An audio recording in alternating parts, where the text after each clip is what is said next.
만약 어떤 도시에 외적이 침입해서 그 도시의 사람들을 포로로 잡아갔다면, 그래서 일부는 포로로, 일부는 그 땅에 남은 사람들이 있다면 누가 더 불행하다고 할 수 있을까요?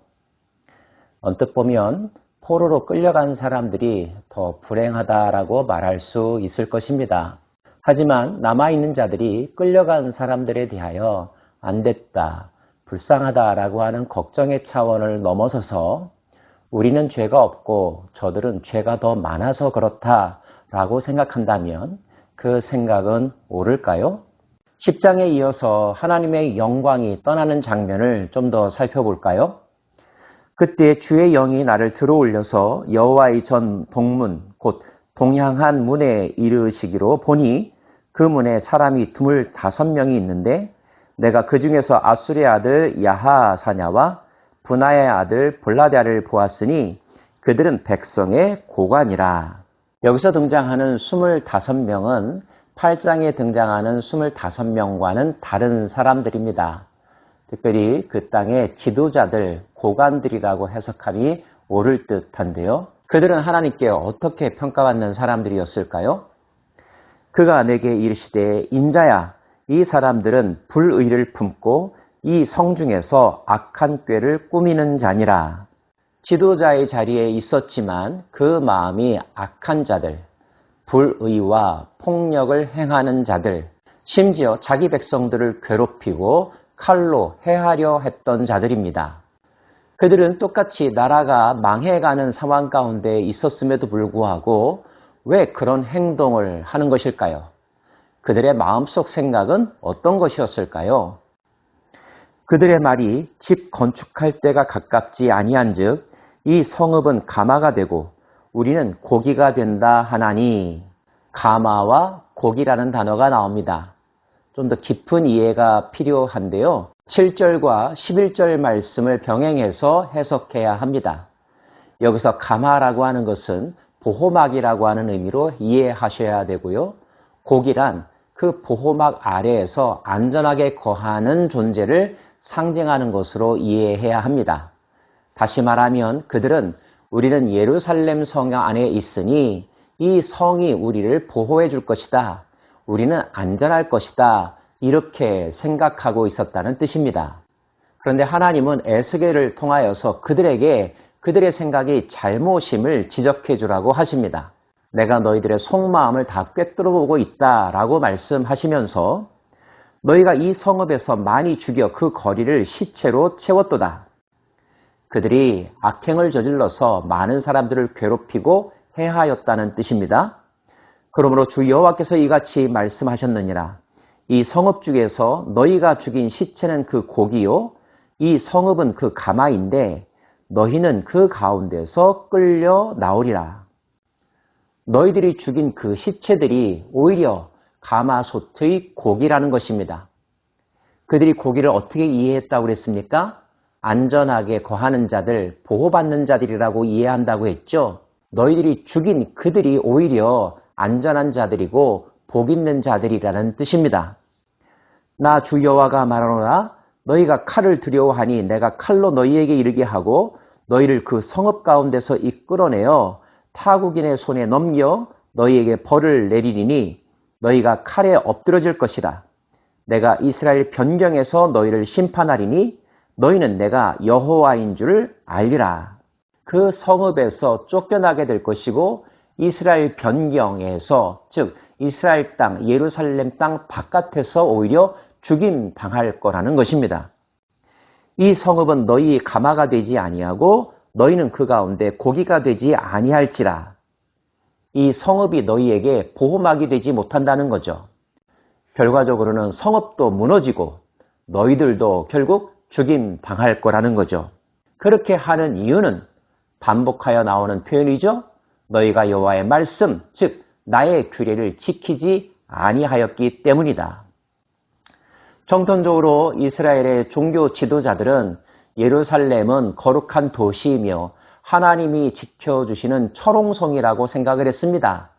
그리고 그 성 안에 거하면 보호받는다라고 생각을 했죠. 그러나 그 표현은 사실 상징적인 의미죠. 성 안에 거한다는 것은 단지 지리적, 공간적으로 도시 안에 산다는 뜻이 아니라 하나님의 말씀과 하나님의 율례 아래 산다는 뜻일 것입니다. 그렇게 살 때 그들은 안전하게 되겠죠. 하지만 삶은 그렇지 아니하고 단지 지리적으로 도시 안에 산다고 해서 그들이 보호받는 것은 아니라는 것. 그 도시 자체가 무너질 것이라는 것, 오히려 그 도시 안에 산다는 것을 특권으로 여기고 악행을 저질렀던 너희는 쫓겨나게 될 것이고 죽음 당하게 될 것이라는 뜻입니다. 에스겔은 하나님께서 말씀하신 대로 그들에게 예언했습니다.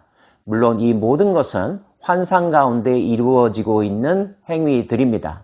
에스겔은 탄식하며 중보합니다.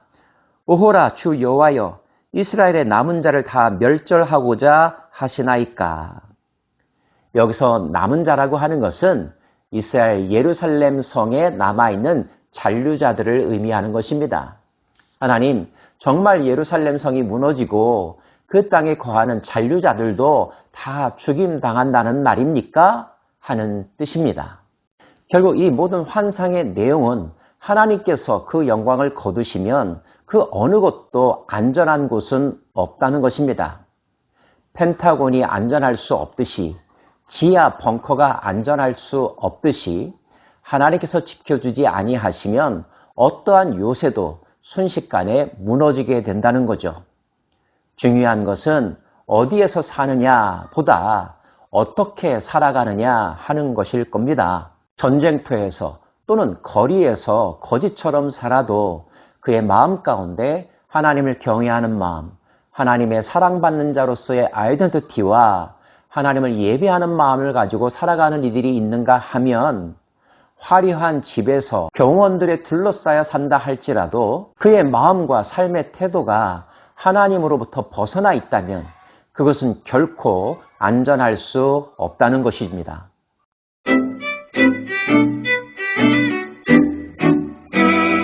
이어지는 말씀은 여호와의 손길, 여호와의 보호하심이 누구에게 있을 것인지를 보여주고 있습니다. 여호와의 말씀이 내게 임하여 이르시되 인자야, 예루살렘 주민이 내 형제 곧 내 형제와 친척과 온 이스라엘 족속을 향하여 이르기를 너희는 여호와에게서 멀리 떠나라. 이 땅은 우리에게 주어 기업이 되게 하신 것이라 하였나니. 잔류자들은 포로로 끌려간 자들을 멸시하며 모욕하며 떠나라. 여기는 우리 같은 사람들만 살 곳이다. 이렇게 의시됐다는 것인데요. 그런즉 너는 말하기를 주 여호와의 말씀에 내가 비록 그들을 멀리 이방인 가운데로 쫓아내어 여러 나라에 흩었으나 그들이 도달한 나라들에서 내가 잠깐 그들에게 성소가 되리라 하셨다 하고, 하나님은 그들이 비록 고향을 떠나 타향살이를 하겠지만 내가 그들에게 성소가 될 것이라. 나는 그들과 함께 가겠다. 이렇게 말씀하셨다는 것입니다. 물론 영구적으로는 아닙니다. 그들이 포로로 있는 기간 동안의 말이죠. 또 너는 말하기를 주 여호와의 말씀에 내가 너희를 만민 가운데서 모으며 너희를 흩은 여러 나라 가운데서 모아내고 이스라엘 땅을 너희에게 주리라 하셨다 하라. 그들이 그리로 가서 그 가운데 모든 미운 물건과 모든 가증한 것들을 제거하여 버릴지라. 내가 그들에게 한 마음을 주고 그 속에 새 영을 주며 그 몸에서 돌 같은 마음을 제거하고 살처럼 부드러운 마음을 주어 내 율례를 따르며 내 규례를 지켜 행하게 하리니 그들은 내 백성이 되고 나는 그들의 하나님이 되리라. 그들은 내 백성이 되고 나는 그들의 하나님이 되리라. 이것은 성경 전체를 통하여 하나님이 이 땅의 사람들과 맺은 언약의 핵심 내용입니다. 자, 이 언약을 누구와 맺으시겠다는 것입니까? 예루살렘 성의 남은 자들이요? 아닙니다. 포로로 끌려간 자들에게요. 그럼 단순히 포로로 끌려가면 다 하나님의 백성이 되느냐? 그것도 아니고요. 포로로 끌려간 그 자리에서 그들이 자신들의 죄를 깨닫고 하나님께 돌아오면 하나님은 그들에게 새 마음을 줄 것이다. 새 영을 줄 것이다.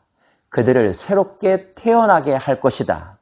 하나님은 그들과 함께 할 것이고 그들이 비록 흩어졌지만 그 흩어진 땅이 모두 그들의 땅이 되게 할 것이다. 이것이 포로자들에게 우리는 고향으로부터도 버림받았고 하나님으로부터도 버림받았다라고 하는 비참한 생각에 사로잡혀 있던 자들에게 주신 하나님의 위로였고 복음이었습니다. 너희들이 예루살렘의 남은 자들보다 결코 더 불행한 것은 아니다. 그들은 의롭고 너희들은 죄인이라고 생각하지도 말아라. 나는 너희들과 함께 있다. 내가 너희들과 함께 있는 것은 너희들의 마음이 심령이 가난한 자이기 때문이며 탄식하며 우는 자들이기 때문이고 잘못을 회개하며 하나님을 바라보는 자들이기 때문이다. 내가 너희를 내 백성으로 다시 세워주겠다 말씀하고 계신 것입니다. 그러나 미운 것과 가증한 것을 마음으로 따르는 자는 내가 그 행위대로 그 머리에 갚으리라. 아무리 예루살렘에 남아있다 할지라도 그의 마음이 가증한 것과 악한 것을 따른다면 내가 반드시 멸할 것이다. 사랑하는 여러분, 지금 여러분이 어느 도시, 어떤 집에서 사느냐가 중요한 것이 아닙니다. 여러분의 삶의 한가운데서, 여러분의 마음의 한가운데서 여호와께서 미워하시는 물건, 여호와께서 가증스럽게 여기는 모든 것들을 제하여 버린다면 여러분이 있는 그곳이 성전, 성소이며 하나님의 영광, 하나님의 권능, 하나님의 보호하심이 함께하는 곳이 될 것입니다. 그때 그룹들이 날개를 드는데 바퀴도 그 곁에 있고 이스라엘 하나님의 영광도 그 위에 덮였더니 여호와의 영광이 성읍 가운데서부터 올라가 성읍 동쪽 산에 머무르고 주의 영이 나를 들어 하나님의 영의 환상 중에 데리고 갈대아에 있는 사로잡힌 자 중에 이르시더니 내가 본 환상이 나를 떠나 올라간지라. 여호와의 영광이 지성소에서 성전 문지방으로 성전의 동문으로 그 다음에는 성전산 동쪽 맞은편산 신약의 이곳을 감람산이라고 하죠. 겟세만의 동산이라고도 불리는 것 알고 계시죠? 그리고 현재 에스겔이 있는 갈대아 땅으로 이동했음을 보여주고 있습니다. 그리고 에스겔은 이 모든 긴 이야기를 그와 함께한 자들에게 알려주고 있죠. 아마도 그 이야기를 들은 에스겔 주변에 있는 사람들, 포로로 끌려온 사람들은 우리가 버림받은 것이 아니구나. 우리가 잊혀진 것이 아니구나. 하나님은 우리와 함께 계시는구나. 임마누엘을 경험하지 않았을까요? 그 하나님의 위로와 함께 하심이 오늘도 여러분의 삶 가운데서 체험되기를 간절히 소망합니다. 기도합시다.